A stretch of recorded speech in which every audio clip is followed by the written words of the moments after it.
Siyazibulisela kuni nonke babukele emakhaya kwinkqubo yethu ye-2021 local government elections.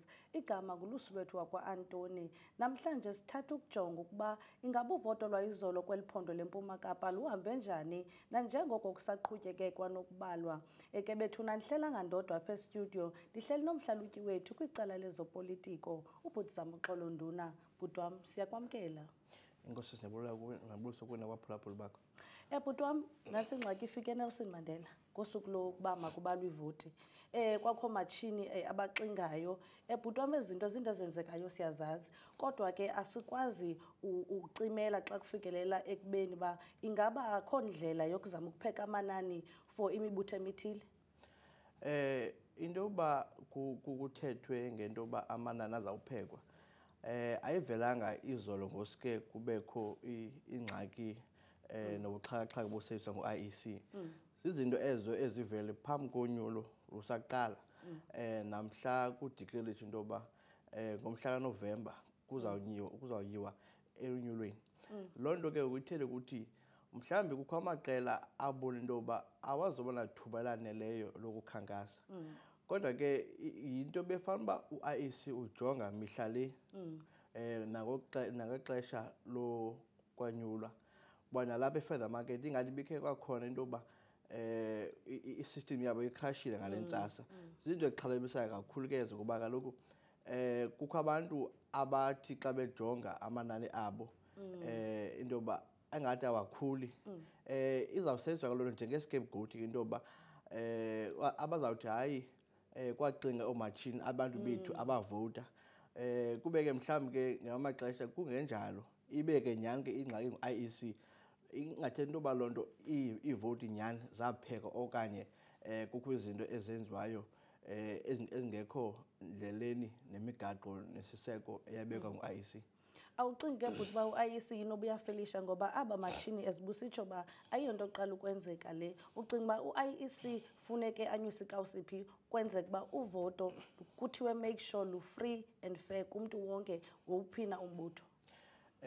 Ingxaki kakhulu ke into eno-IEC phakathi kwezi voto zigqithileyo, ngakumbi kunento edibenise noomatshini abawusebenzisayo ekuvotiseni abantu bakuthi.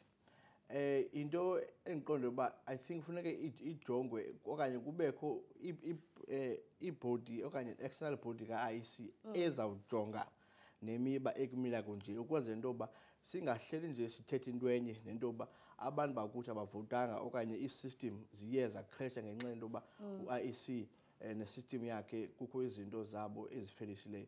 Now elam ke lithi ke ngoku into yoba makubekho i-constituency okanye ibody that going to oversee into yoba nyhani na ukuya okanye ngomhla wevoti ingaba u-IEC ulungele na ukusebenzisa izinto okanye ubuxhakaxhaka obusebenzisayo khona ukuze abantu bavule, kuba nyhani le nto izawukwenza into yoba kuyiwe ezikhoti ngoku ngamaqela angaze ephumelele emveni kugqityiwe ubala. Bazazibeka izizathu zabo ke ezohlukileyo. Baphinde bablame into yoba nyhani nganyanisi into yoba sifelishwe yi-system ekuvotiseni abantu bakuthi. Mhlawumbi ke ibe ingeyiyo ingxaki leyo, kodwa ke kunyanzeleka into yoba kube khona ibhodi e-oversighta u-IEC yena nje ephela. Bhuti wam, nantsi ANC seyizibambele ii-seats eziyi-341 kweli phondo. Ucinga uba xa ujongile iyawube kanti ithi phela le imina namhlanje sebedada ndawoni xa kufikelela emananini? Ndithe ndakujonga nakusasa ndabona into yoba I think apha ephondweni ngakumbi apha ephondweni into yoba umbutho olawulayo ngoku uqhuba kakuhle ngokwamanani. Ngaphandle kwento yoba bezikhe zakhona intetho into yoba abantu abazovota njalo njalo ngakuthini. Kodwa ke kuyabonisa into yoba kukho amaxesha xa singabantu sijonge into yoba abantu abavotayo okanye abantu abasebenzisa i-social media platforms ukukhampeyina okanye ukubonisa into yoba bazavotela imibutho emithile banayo into yomislead abantu. Ngoba abantu abaninzi akhe balende into yoba i-ANC zabe ngeli xesha inesitshi ezinga okanye iipesente zayo zinyukile. Into ke ngoku leyo abantu khabalendile, kodwa ke kubantu bayo organization bebelendele lento kuba kaloku bona ibingabantu ababese groundini mzi ngamzi dolobha ngadolobha becela abantu mabavotele babe abanye abantu be-opposition parties bengayiboni loo nto into yoba i-ANC ingabe kanti ngeli xesha nyhani izawube kanti seyithathe isithi ezinga kwiprovinsi yonke. Besike sathanda ukujonga ke bhuti napha kulaa mhlaba sekomani apho Enoch Mgijimi khona. Siyayazi bekukho kwakho isiganeko sebala. Ubucinga wena xa usowujongile kolu voto i-ANC biyawube kanti yankqenkqeza nakwelaa cala? I think abantu basenayo i-loyalty kwi-ruling party. Basayithembile into yoba izawubasusa okanye izawuphucula ubomi babo ngendlela ke bona bafuna ngayo. Into yaseMgijima kudala kuthethwa ngayo. Nto nje le yebala into yona yothuza abantu abaninzi. Kuba kudala kukhala ngala masipala kodwa kungekho interventions ezisuka kurhulumente ophetheyo. Mhlawumbi ke ziyothusa mhlawumbi azothusa into yoba nyhani ngenye yazo into yoba kuthe kanti i-ANC iqhuba kakuhle pha. Into ke mhlawumbi i-voters loyalty to the organization ikhona loo nto into yoba ube loyal emntwini kodwa akakwenzeli into in return. Ndikhe ndajonga nala kwi-social media into yoba i-ANC iyatrenda, in fact iprovince yonke into yoba kuvotelwa the very same organization engadeliverishiyo ebantwini bade bathi abantu hayi i-Eastern Cape iyathanda uphuma ku-cutting edge. Bhuti wam, awucingi ke i-loyalty le yabantu bakuthi yiyo le isabe kanti iyasichana nangoku xa kufikelelwa kwiinto zeenkonzo nemisebenzi? Awucingi xa abantu bethu bengenosusa i-loyalty le banayo kulo mibutho sabe kanti yindlela yethu yophumelela leyo? Well, kukho intetha ethi better the devil you know. Mhlawumbi ngenye yezinto esizibonayo senzeka ngoku into yoba abantu basakholisiwe ngumbutho African National Congress. Nangona ke into yoba mhlawumbi basasimele ngento yoba ngumbutho obakhululayo eyiphutha kodwa ke izinto zitshintshile ngoku. Ngengcono into yoba kanti abantu bavotela umbutho babona into yoba hleze ngenene ngenyazo abanike uze nenguqu okanye le nto bikuyathelwa mongabe into yoba bacela uphiwe enye chance mhlawumbi ngenye chance le abayinikwayo ngabemi be-Eastern Cape iphela. Kodwa ke kudala bezicela i-chance, yinto le sicinga uba bazawuyenza xa siphinde sabanika leni chance? Mhlawumbi mama singathi yi-chance kodwa ke xa into iphindaphindwa abanye abantu abayiboni. Yes, abantu abayiboni. Kambe abantu babesithi izinto zaba ngcono mhla uPresident Zuma esuka esihlalweni. Mhlawumbi ne-ANC iyawukhula njalo njalo but asikaboni into itshintshayo emveni kwe-conference yaseNasrec into yoba izithembiso ezazibekiwe ukusukela ngo-2019 ezinye zazo azikafezekiswa. Kodwa ke i-voters loyalty ingxaki kuba kaloku kuvota abantu abaloyal kunaba bafuna eminye ibutho iphathe.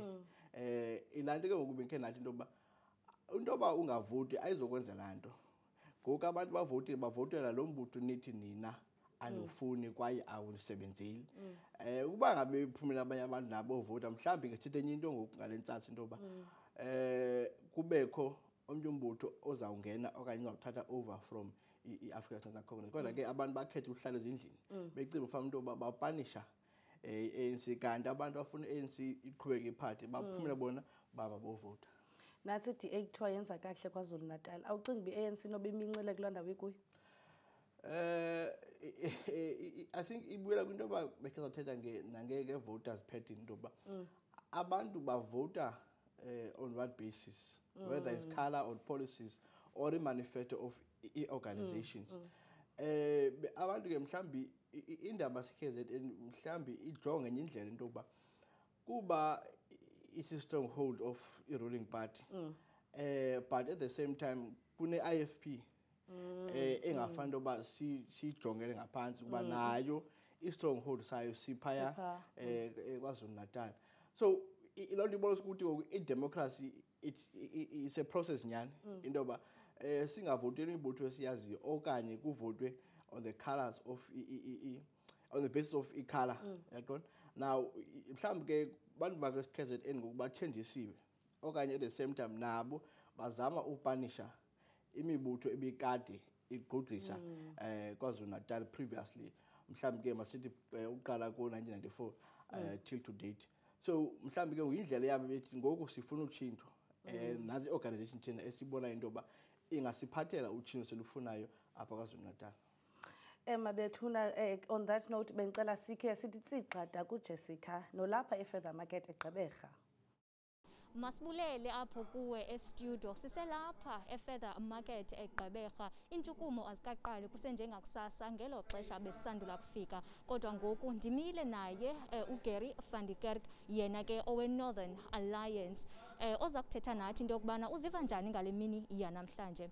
Sir, how are you feeling today when you're looking at the numbers?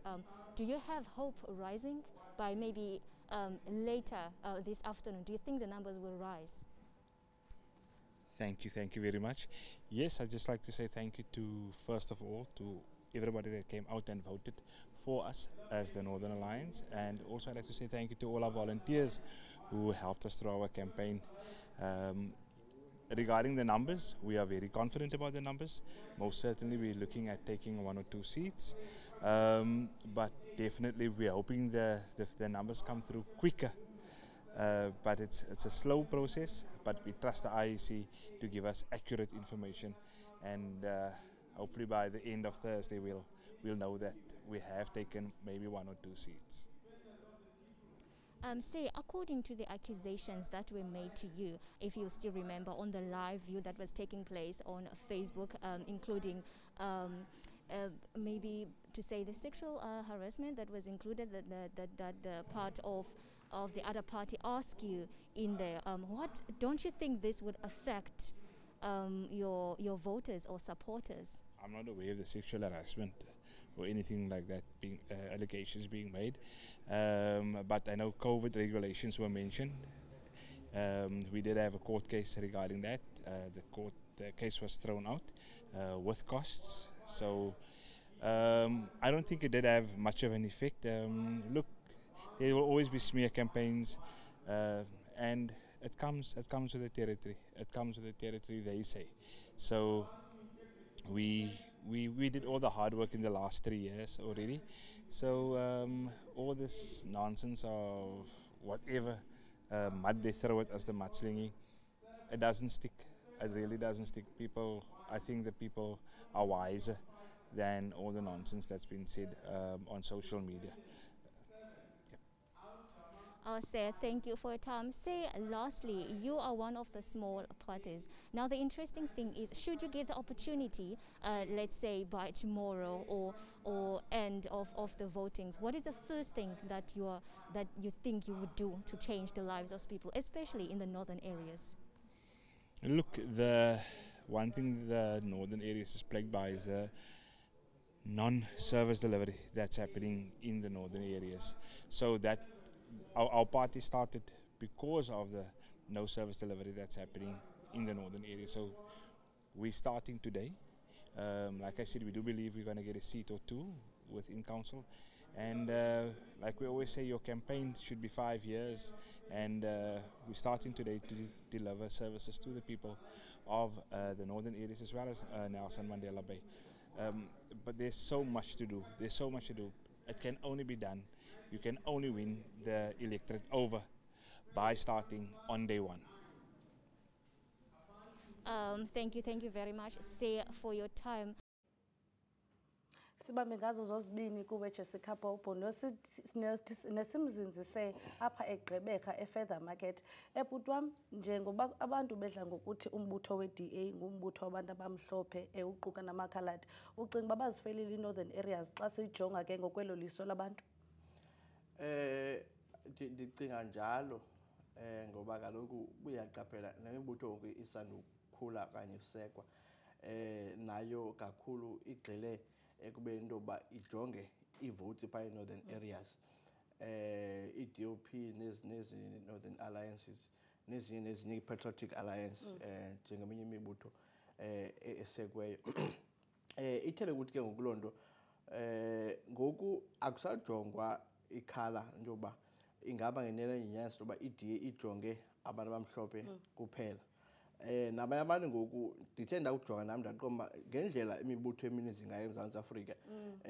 Iklasi nganye okanye irace nganye ngoku ifuna ubanye urepresentwa ecounseling. Noba ku-counseling ku-local municipality okanye at national level. Mininzi ke imibutho esekweyo and nayo ejonge ukuthatha ii-votes ze-DA kwi-northern areas. Bhuti wam, nantsi i-EFF iye yakhankanya into yoba yona ekuvotweni okanye kuvoto iye ijonge into yokhula. Awucingi uba ngamazwe okuncama lawo ngoba bengaboni ithemba lokuba bazaziwina ezi elections? I think iqala le nto sikhe sayithetha into yoba abantu abaninzi bangathetha bagqibe ku-social media. Into ebalulekile into yoba abantu abazaya kwi-voting station ngoobani na. Nami ndithe ndakujonga into yoba amanani abo awathembisi. Abanye bade bathi hayi mahlinde ibe ngathi kuyarhatyela. Asazi izaza notshintsho luphi into yokuba kurhatyele. Kodwa ke ikhulukhulu kodwa kwezi elections zangoku okwangoku namanani angenayo abonisa into yoba izinto zakhe zibe nzima for the EFF. Urayight uyakhulukhulu kodwa into ebalulekileyo into yoba apha ekukhuleni kwayo ingaba na izawungena ilawule na kwii-council okanye kwii-metro zethu. Kuba kaloku uyakhuluma into yoba nakunyolo odlulileyo babe zii-kingmakers kuyocinga kubo into yoba khanisiphe nezi cities zenu khona ukuze senze i-collusion. Asiyazi noba ke nakulo nyaka bazawukwazi na uba zii-kingmakers kwimibutho ezabe noko ine-percent okanye iivoti ezingaphezulu. Kumanani bendikhe ndathatha uwajonga alapha eNelson Mandela, i-DOP ndiyabona uba iziqhwabele kwi-UDM. Ngaba buyilindele loo nto leyo?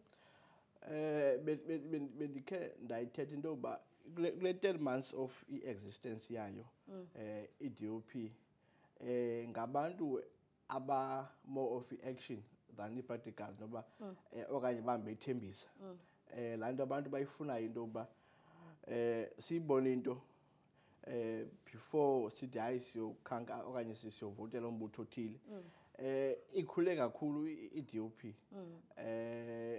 Amanani ayo anyukayo ngoku awothusi kanganto yokuba indaba ye-UDM iyodwa nje ngoba ekuveni kokuba bashiywa ngubobani izinto zatshintsha. Kwamka nomntana wakasijadu nayo wangena kwa-DA. Ithethe ukuthi loo nto nyhani nengenyaza into yoba ikhona ingxaki.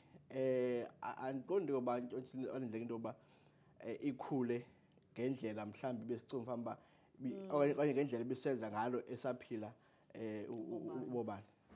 Kule nto buyithetha bhuti uba kukho abantu abaqhephukayo, simbonile umama ubobani ephuma kule veki pheleyo eyongena kumbutho ANC, engahambi yedwa ke phofu, ehamba namahlakani akhe. Ingaba loo nto leyo ucinga uba ke ubeka phi lo mbutho xa kufikelelwa kwinto yoba uyakhula okanye uyancipha? Ufuna sinothi into yoba mhlawumbi ngamanye amaxesha i-loyalty yomntu in this day and age ayizokwazi ukubhatala umbane endlini. Funeke ngoku ujonge apho into yoba ndizawuqhephula phi nam ukuzimaintaina nokuzikhulisa. Mhlawumbi ke ibi-decision ayithathileyo ngokuba umlingane wakhe engasekho okanye mhlawumbi kungenzeka into yoba nangaphambili ebe lilungu okanye mhlawumbi ebewuvotela umbutho lo we-opposition which is i-ANC, kodwa kufika ixesha into yoba makaphumele ubala aziveze into yoba ngenene nam ndijoyina ku-ANC nabantu ahamba nabo.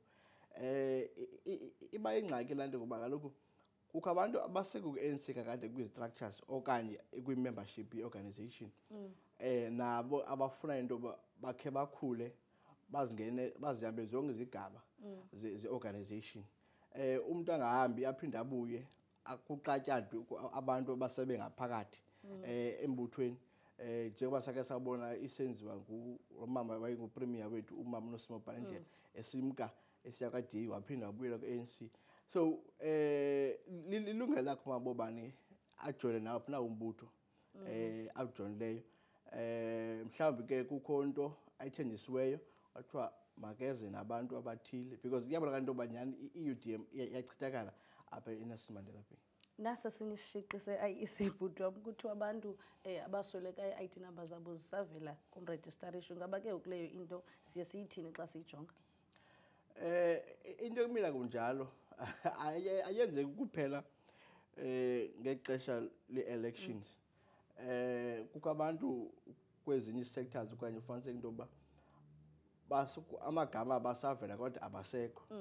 Ingxaki enkulu ke leyo bekhe nathetha into yoba uHome Affairs ka-oversight. Ibuya laa into yoba ufuna into ezimila kunje zi-oversight. Now xa kukho izityholo ezinjalo okanye into ezimila kunjalo izawuba ngento yoba amaqela azabe bethiwe ayisebenzise loo nto into yoba ngabantu abatheni abavote kodwa abasekho. Iphinde ngokulali iphinde ifake u-IEC engxakini kuba kaloku uzawungena ephuma ngoku kwi-court into yoba yenzeka njani le nto kubekho abantu abathile.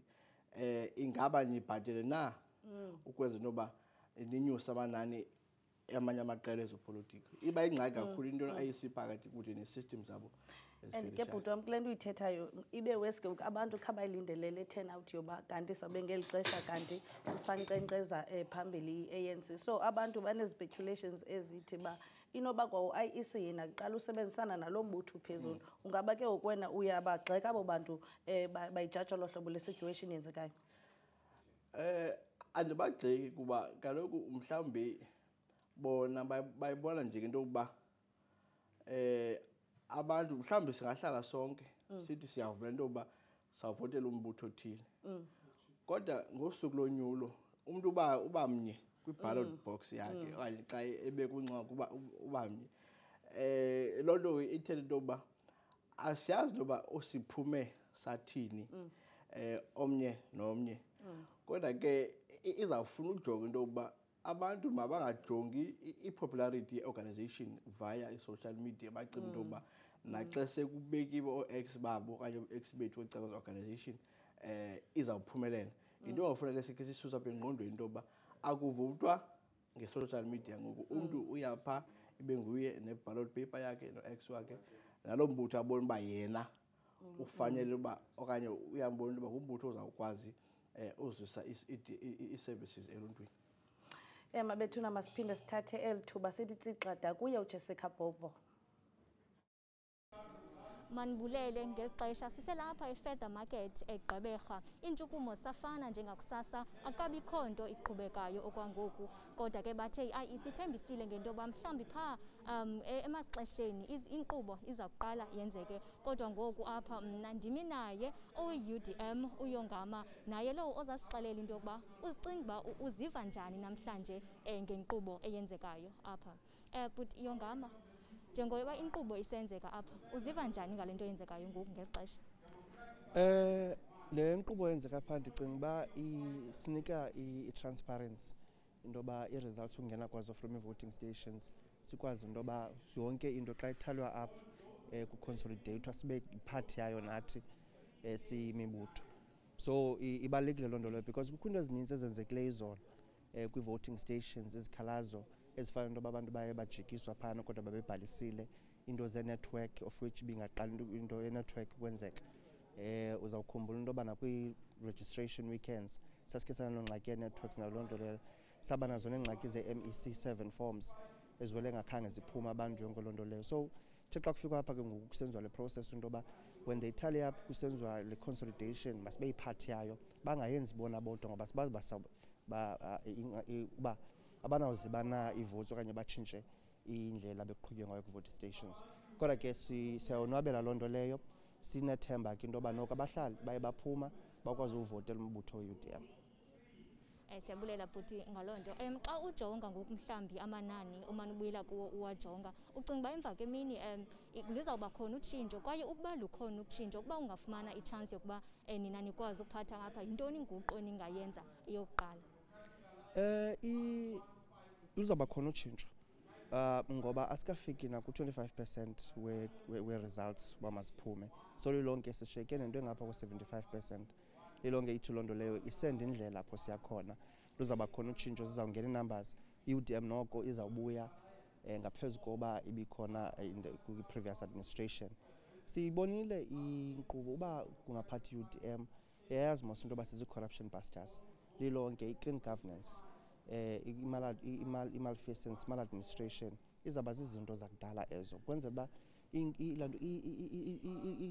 iimfuno zabantu okanye i-service delivery ikwazi ubheka ebantwini ngoba le nto singayo apha silwela loo nto leyo into yoba abantu mabazifumane ii-services zabo ngolu hlobo funeka bezifumene ngalo kungabiwa imali ugqibelisa abantu bangafumani ii-services. Like for instance ii-services ezifana neendlela, ii-services ezifana neeklinikhi, ii-services ezifana nokuthuthwa kwelindle, ukuthuthwa uklinwa kwenza ngoba kumdaka koomotherwell kumdaka but sinawo urhulumente ophetheyo so zezo nto esizawuzitshintsha nezinye nezinye.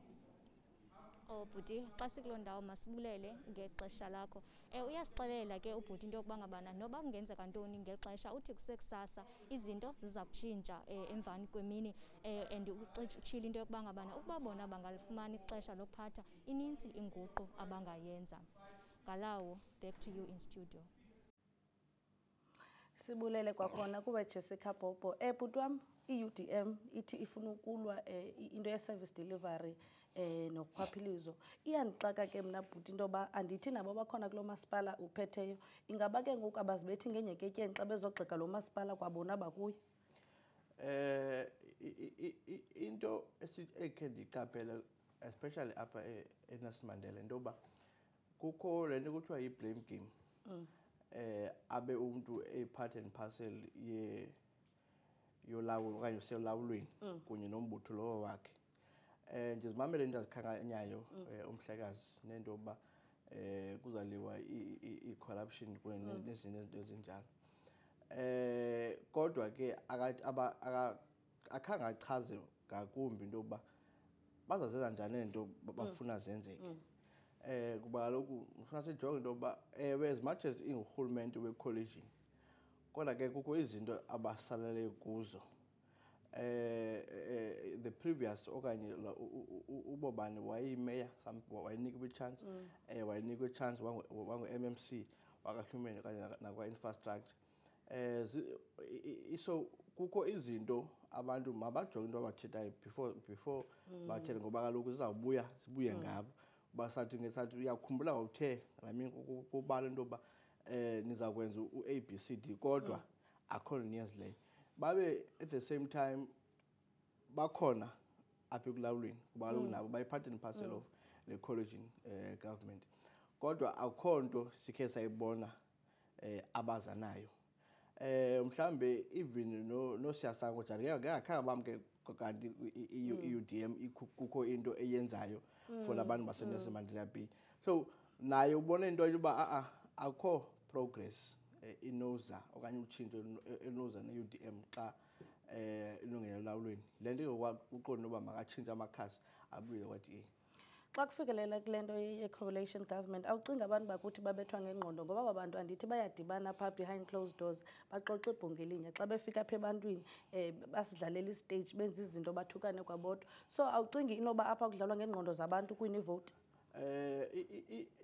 I-coalition iqala mhlawumbi ifana nento yoba uMzantsi Afrika uthatha iloan kuma-China singaxela ii-terms and conditions zalo loan. I-coalition injalo into yoba kuhlala ezo party representatives thina sibe singekho thina abantu banyulileyo. Kubuye ukuthi kuthiwe hayi ipati ethile nepati ethile izasinika u-percent wayo senze 50 plus. Babe abantu bengayiboni kwale transparency kule nto yoba yenzeke njani into yoba kufikeleleke into yoba kubekho i-coalition. At the same time kalapha emetro bathi yi-black caucus apho le mibutho ixoxa khona izinto. Ufumaniseka into yoba nalapho kuza uvele kuthiwa nantsi imeya sakhupha ubani kwi-council meeting yethu sifake ubani. Ezo nto zenziwa i-voters okanye abantu abavotileyo bengakhonsalthanga kuba kaloku bona banezo agenda zabo into yoba ukubala ngabo ubani akadilivarishi. Thina kweli lethu cala sinawo amanani engathi angamsusa. Sihambe siyodibana nelenye iqela ezawuqinisekisa into yoba okay if sineevoti ezaneleyo ukususa ubani. Yilaa nto ngoku edileyisa ii-services apha kumasipala kuba kaloku akho nto ixoxwa ecounseling. Meeting na meeting iyachitha, meeting na meeting iyachitha, kukhutshwa abantu abathile kufaka abantu abathile.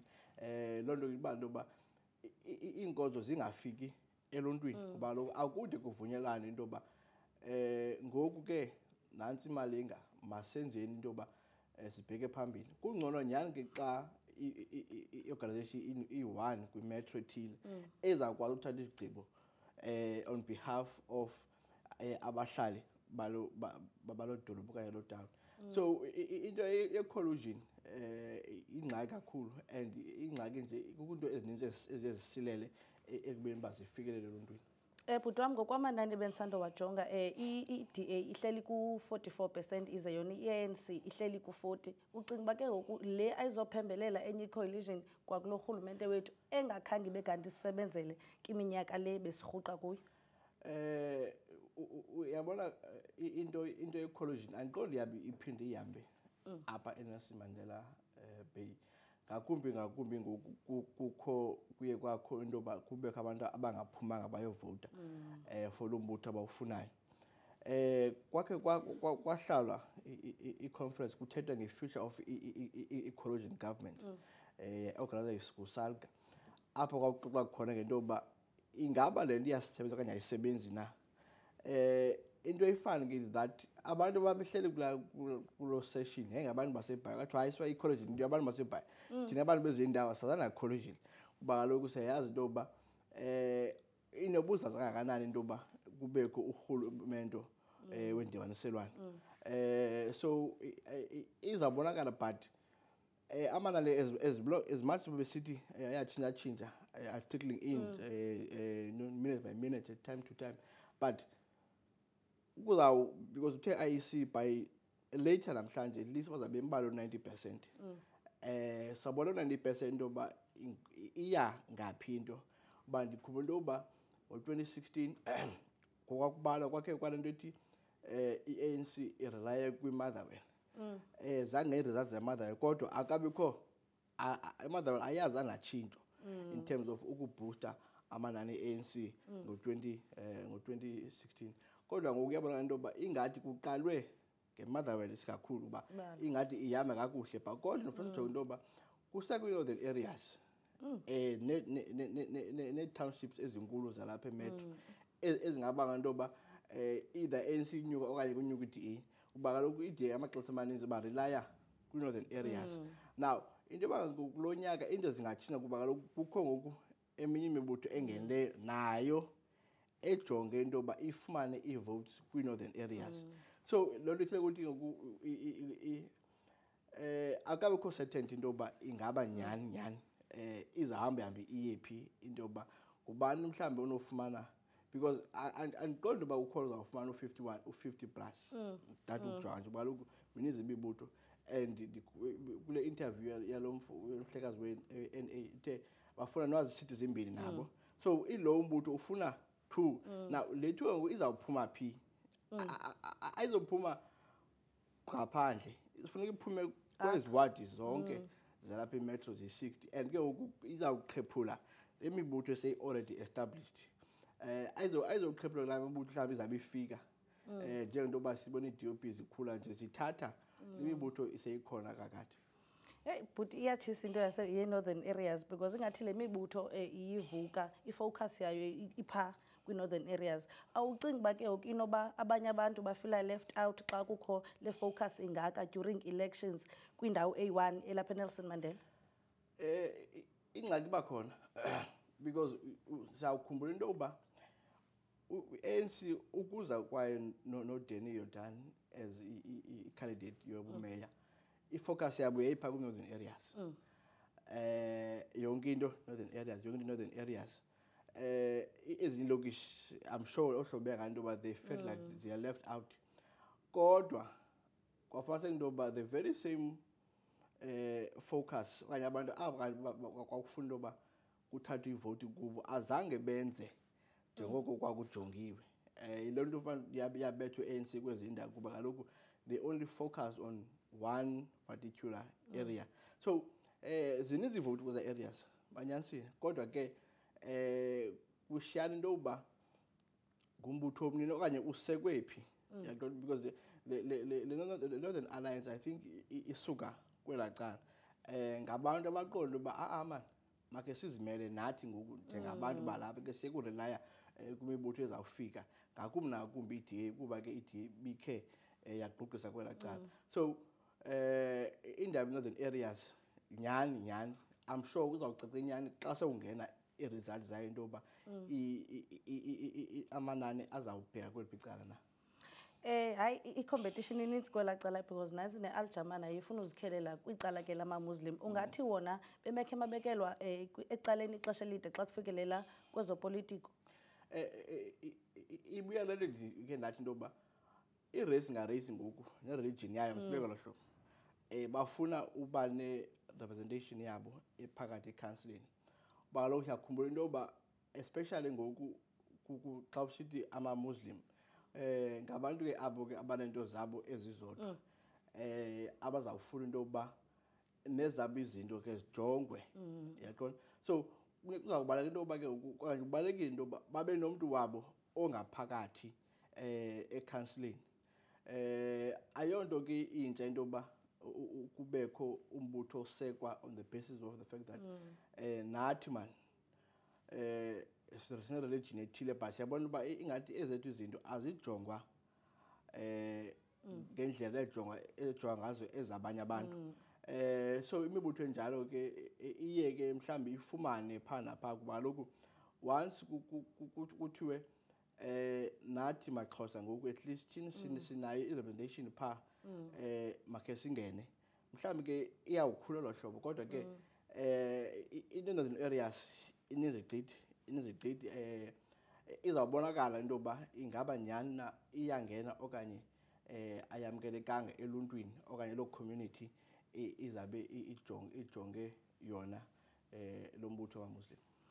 I-COPE ne-AZAPO bhuti wam azibhaqeki indawo. Inoba ithini into yazo le mibutho? Into eyabulala these two organizations zi-intra-party conflict. Into yoba nam ndiyafuna uphatha nam ndiyafuna uphatha, you know. I mean i-PAC it has a track record of leaders, you know, ezazimela abantu, yabona. But now post 1994 things started to change, but they remain resolute into yoba umhlaba mawubuyele oluntwini, you know. I think iseyiyo esathela ngeland okwangoku ke I know the economy EFF but i-PAC has been preaching into yoba umhlaba mawubuyele ebantwini. Ifana ne-COPE nokuqhekwa kwayo, you know, bits and pieces. Uyakhumbula when it came about, you know, post Polokwane conference into yoba abantu had confident into yoba look, this is going to be the second biggest party in South Africa after ANC, but izinto zashifta, you know, abantu bengayicekelanga into yoba nyani i-COPE now looking at the way it is imile ngoMsweli Kota. So zizinto laphakathi kubo ezaba into yoba umbutho uphasala ohlobo ulile ngoku.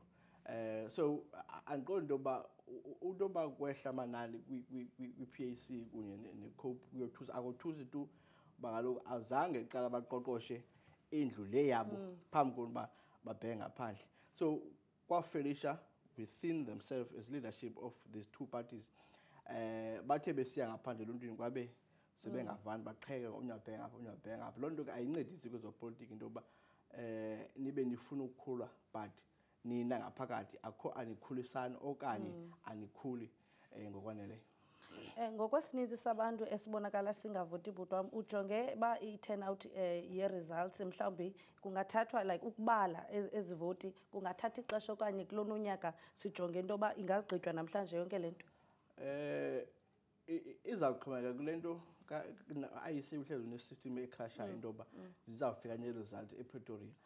Kodwa ke njengoba setshilo uhlalo we-IEC into yoba 90% mazamgqibe because kaloku besijonge u-26 point something million votes kulo nyaka kodwa sawela I think about 13 which is 50% wabantu abavotileyo and ke ayilo nani likhulelo yaqonda kanye sithi hayi thina balaphuma no awaphuma ngabantu is nothing compared to what we were expecting. So mhlawumbe ngathi litshwala mhlawumbe ukuthi kusisa ngomso kube nyani izinto sezicaca into yokuba zibheka kwelipicala. Ucinga ke ukusukuma masesisuka kulona unyaka ke ngoku in the future singaphinda i-turn out lolu hlobo ibe worse okanye ibe better? Iyawuxhomekeka ekubeni into yoba ingaba abantu bayifumana lento bayifunayo. Besikhe sathetha nange-youth apathy political wise apha izolo. Mhlawumbe abanye abantu into yovota bayibona intweni into yokuba okanye lilungelo elibaluleka kangakanani na. Ukubana ngaba ibikhona i-legislation ethi wonke umuntu ona-18 nangaphezulu makavote bekuzawuvotwa. Nto nje ke ngoku sine-constitution that is very much flexible into yoba uye ungayi evotini kukuwe. Nakunyulo olandelayo kuba into ziba worse noba ziba worse kazi ziba better. Bazawuba khona abantu bazawuthi hayi mani yasuka akho nto ndiyivotelayo. So ukubona ngaba nyhani into yovota ibi-enforcwa uMzantsi Afrika wonke uvotile umuntu avote lo mbutho awufunayo ngalo mbutho aqonda into yoba uzawuyenza into ndiyifunayo not for mna as an individual but as abemi boMzantsi Afrika because kaloku kuvele xa kunyulwayo awunyuli wena wedwa kuphela okanye i-community yaseMotherwell okanye loo bantu ohlala kuyo. Ivote yakho is your voice but ayimelanga wena wedwa imele nabanye abantu.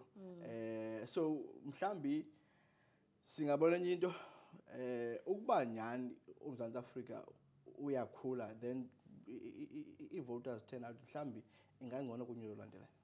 Awuyiboni bubu-selfish ke into yoba mna ndithi andizothi uhlala ekhaya ndingavoti? So awucingi uba inoba kanti licebo into yoba xa kunotshintsha i-constitution sithi masiyi-enforce into yovoto noko mhlawumbi singake indawo ethe gqo ngebhetere? Ingayi-problem izawukhoza ingxaki not only for uMzantsi Afrika kuphela because kaloku remember xa uMzantsi Afrika oqala is part and parcel of i-United Nations. Now kwi-United Nations ke ngoku kune-declaration ezisayinwayo ngakumbi that regards with i-human rights. So kuzawuthiwa asikwazi uenforce ezinye izinto ebantwini. Kuba kaloku into yoba abantu bangavoti ngamanye amaxesha iba yingxaki yorhulumente lo uzabe phethe into yoba xa ngenzi abantu ngabenzeli into nabo abazophuma ngobunintsi babo bayovota. Now i-concern yam iwala into ngamanye amaxesha into yoba umntu akazovota. Now xa ke ngoku ingafiki i-RDP House uzawuba ngokuqala uyoprotesta phaa athi urhulumente akasenzeli u-ABCD kodwa abe eniki umntu ithuba lakhe into yoba makahambe ayovotela lo mntu amfunayo. Akayenza loo nto ithele ukuthi ngoku wena uvotelwe ngomnye umntu and ke ngobe lo mntu ekuphathele i-leader mhlawumbi wena obungazoyifuna okanye ongayifuniyo. So into yongavoti awubethi political party uzibetha wena. And I think this should be a lesson going forward into yoba into engaphumi kwabantu bayovota izawuba yingxaki. It's going to cause a lot of problem not only for individuals but for i-country iphela. Do you think abantu bakuthi ke ba-educated enough kwinto yoba xa ungavotiyo kwenzeka oku xa uvotile kwenzeka oku okanye zinkani ebantwini nje into yoba umntu enze ngathi akazi kodwa uyazi? Iqala ekubeni umntu xa mbuza uba uzawuvota abuze ndizawuvotela ntoni. Ithetha qho into yoba i-voters education ibalulekile. Into yoba kuhlale kukhe kuyiwe ebantwini abantu baboniswe ukubaluleka ko-X. It might not mean okanye mhlawumbi umntu angabona into yoba laa nxe wakhe ayisuka ngu-X nje obhalwa kwi-ballot paper but uthetha into eninzi. You know uthetha into eninzi ngabantu abazixela into yoba man I've been voting since 1994 but akho nto yenzekayo. Banayo into etshoyo into yoba u-X wakudala namfaka kodwa andiboni into izayo kum.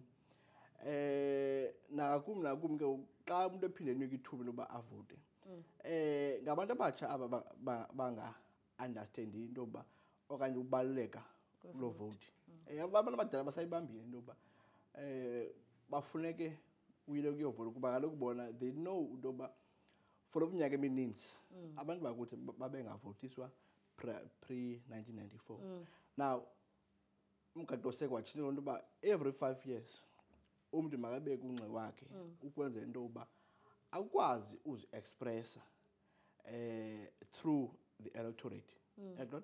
So and also uku-avoid le nto yoba ngaba uhleli siyaprotesta and ii-protest zethu ngoku zine-element of ithuggery, nobu-anarchy amongst i-South Africans, because ufumaniseke umntu uthi akanandlela but uzawuphuma utshiswe and through the very same tar road azayisebenzisa xa ihambayo, but ukhalazela ii-services ezingayiyo kuyo, but zikhona ezinye infrastructures ezikhoyo. Because I drove past up eMotherwell e29 bekune multi-purpose center pha eyayivuliwe, but abantu decided into yoba mabayiqhephule bit and pieces i-institution okanye i-structure esenzelwe bona babona into yoba mabasisuse, and then ngomso azawuthi umntu hayi urhulumente thina azange asinike into ethile, kodwa yayikhona but yamoshwa ngabantu. Kuloo ndawo ke masiphinde sithi tsigqada kuJessica Nosilinde eFeather Market. Jessica, zihambe kanjani izinto apho?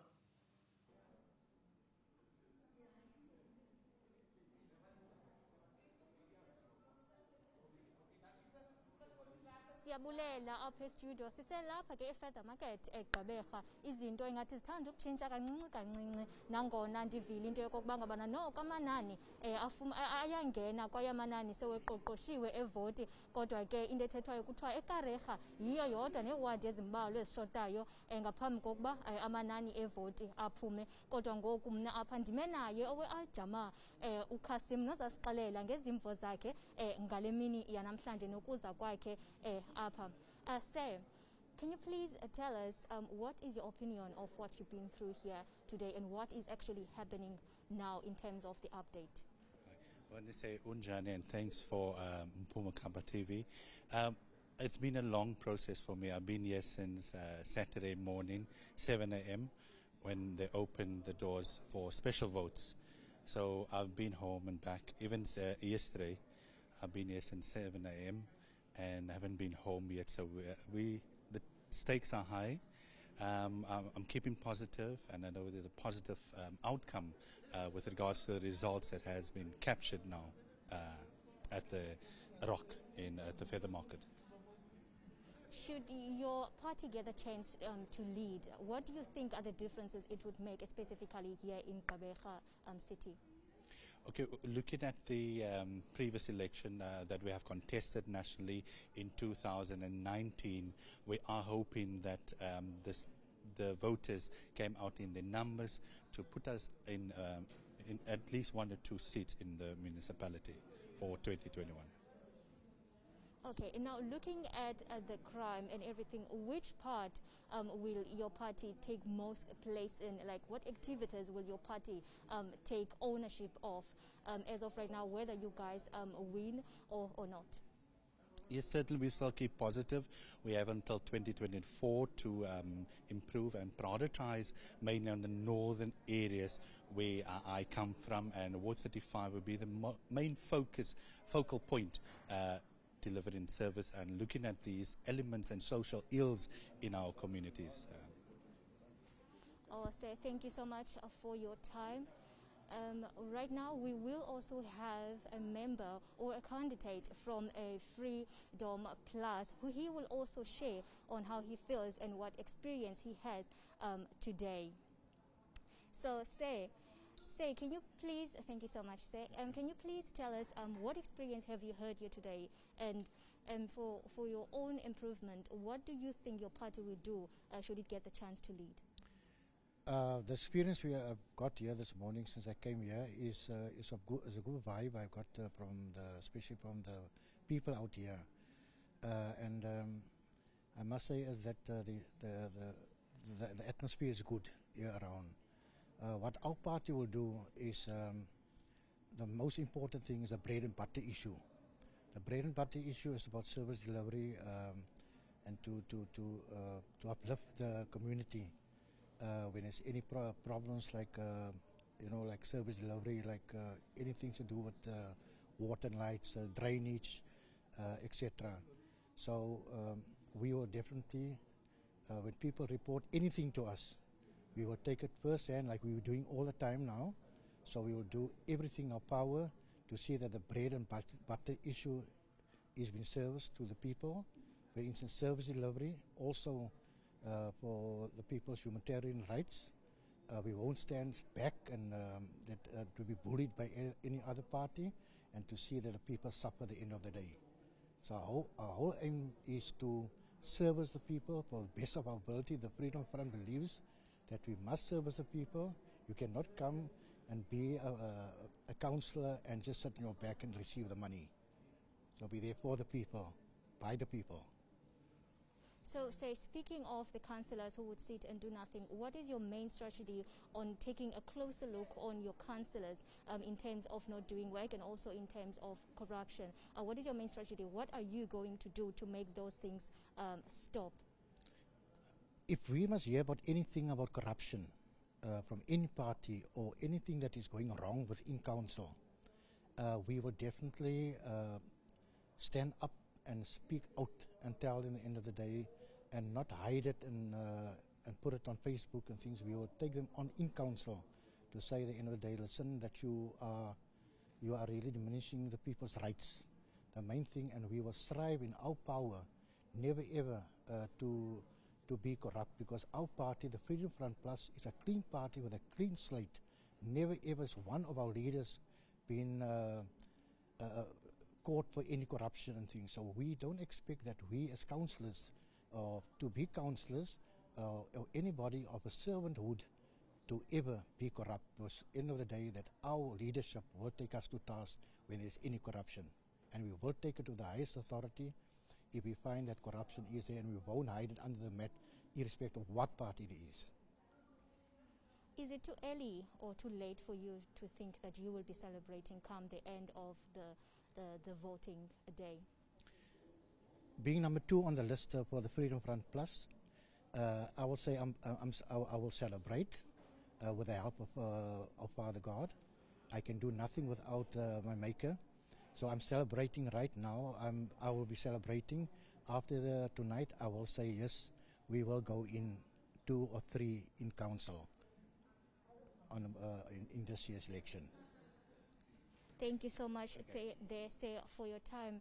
Nango ke utata esitsho esithi kungaba late okanye noba kungaba xesha liphina yena ithemba lakhe lisekhona ukuba noba kunjani na owakhe umbutho uza kuphatha kwaye uza kwenza inguqu eza kothusa wonke umuntu olapha eGqeberha. Back to you studio. Ndibabe ngazo zozibini ke kuJessica Bobo nesimzinzise eFeather Market apha eGqeberha. Le mibutho ikhankana into enye yokulwa urhwaphilizo ekunye nokuzisa inkonzo eluntwini. Ebhutwam phambi koba sikiye kuhambe.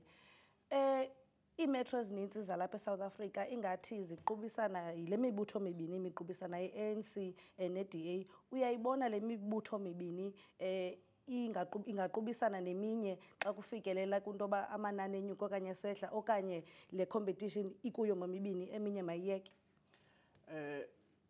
Okwangoku masikhabe sisithi isengawo athotsha phambili. Kuba kaloku masijonge into yokuba iivoti sezibalwe noko sesezantsi kakhulu. Kodwa ke xa ndijongile into yokuba mibini imibutho ngoku ngokwenene evotelweyo kakhulu eMzantsi Afrika. Ngaphandle noba sijonge kude kutshone ilanga into yokuba xa sekugqitywe kuthiwa 100% iivoti zibaliwe, kodwa i-ANC ne-DA ngoku sezihamba phambili. Neminye imibutho ke mhlawumbe iyawubamba phana phaa, kodwa ke imajority yeevoti izawuwela nemibutho mibini. Ebhuti wam ke xa uwena ujonga ke ngoku South Africa as a whole, ucima mhlawumbi owona mbutho uyithatha intshenga ingaba ngowuphi? Okwangoku masikhayo sisithi into yoba umbutho olawulayo i-African National Congress usahamba phambili. Singazi noba ke kuzawutshintsha phi kuba kaloku ipolitiki into ehlalahlale yothusa abantu abaninzi. ndithemba into yokuba umbutho uzawungena uzawukwenza izinto zibe bhetele for abemi boMzantsi Afrika kuphela kuba ngoku uthe sitawujonga into yokuba sibone uba imeko esikuyo noko njenge-country esekwidemokhrasi okanye kwi-process yedemokhrasi bekumele uba noko kukho izinto ezininzi ezitshintshileyo nto nje ngoku izinto zigqwethekile kuba kaloku iinto zininzi kuyakhankanywa neendawo ze-corruption ne-maladministration into yoba ii-departments zethu aziphethwanga ngendlela and ke zibaluleke kakhulu ii-local government elections into yoba abantu abayiqondi loo nto uba kaloku xa uye kuphicotha incwadi ol-general ujonga from a municipal level into yoba ingaba ngenyani nganyani zona abantu bazifana deliveries okanye kwii-metro zethu imali ichithwa njani zii-officials.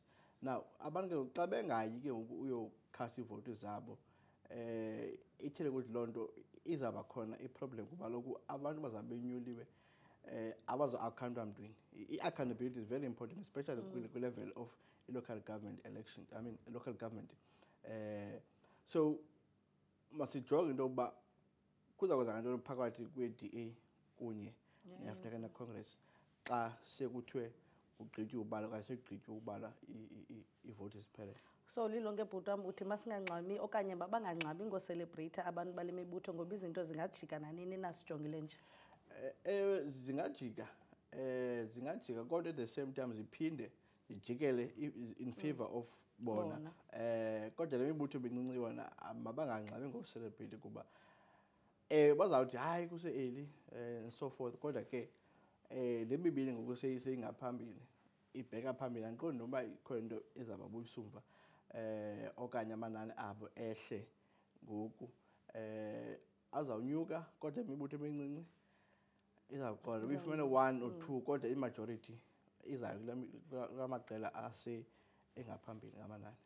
Awucingi uba i-DA ngokukhankanya kwayo into yoba ayinawuze yona ikhasele kule mibutho emincinci inoba ngoku iyacinga uba yangxama ngothetha ngenxa yefuthe yayilifumene kuloo manifesto yayikulo?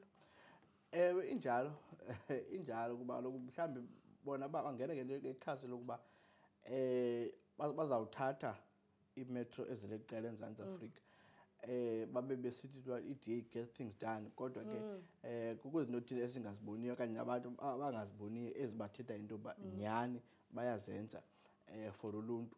So ingenzeka into yoba mhlawumbi lelo futhe babelufumene kulo mhla belontsha imanifesto yabo into yoba abadingi amanye amaqela kodwa ke i-political landscape yoMzantsi Afrika ngoku ayivumeli umuntu abe yedwa okanye xa sithi ufuna ukukhokhela azixele into yoba mna I'm going to win with overwhelming majority kube kukho ii-political parties ezininzi hlobo. Ukubana ngaba bezine besawuthi into yoba hayi umntu angayithatha imetro eyedwa ngaphandle koya kwenye opposition party acele into yoba masithathe then ke kubekho i-50% plus ukwenzela into yoba umntu akwazi ukukhokhela okanye uthatha over i-mayorship. So uthi i-ANC yona ayisoze istand ichance yoba batsale kwaba kwakuthiwa bafunwa for ifavor yoba ezabo iivotes zinyuke ebhungeni? Andiqondi into yoba izabe yinto yokuqala leyo mhlawumbi bayicingayo kuba ngoku xa ngalo mzuzu ngale ndlela bajonge ngayo bajonge into yoba bakhathule up until la 50 kodwa ke iyawuxhomekeka kwi-leadership yabo into yoba ukuze singene silifumane itshenya lobumeya ngapho amaqela esizawasondeza and amaqela esiwazi into yoba kwii-terms and conditions esizawuzibeka azawuncedisana nathi because ndiyayazi into yoba la maqela amancinci wona ahlezi aredi ithemba labo lento yoba mabafumane isithi khona ukuze kuzoyiwa kubo kuthiwa khani sibolekeni so that sidibane sibe norhulumente we-coalition. So bhuti wam uthi ebantwini bakwisixeko saseNelson Mandela mabalungise iintliziyo zabo hleze kuphatha i-DA okanye kubuya i-ANC? Kunjalo. Babukele emakhaya bekangako besinako ngokuhlwanje kodwa ke ayiphelanga namhlanje inkqubo. Uzawubuya nayo uLelethu ngo4:30 bekangako beninako. Ndiyabulela mna Lusulwethu Antoni negqiza lonondaba.